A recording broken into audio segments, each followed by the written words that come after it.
Hello everyone, তোমরা সবাই কেমন আছো? আশা করি ভালো আছো। আমরা কদিন ধরেই ভাবছিলাম যে ইস্কন মন্দির ঘুরতে যাব, তো যেমন ভাবা তেমন কাজ। দুই দিদিকে আর ক্যামেরাম্যানকে নিয়ে চলে এলাম ইস্কন মন্দিরে।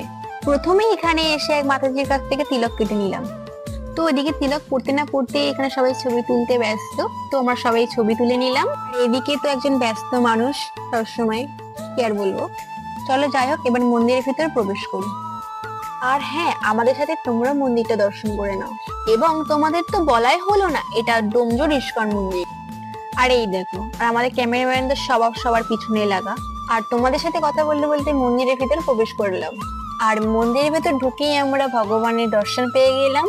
এবং এই পাশে আমাদের গুরুদেব শ্রীলা প্রভুপাদের বিগ্রহ দর্শন করে নিলাম।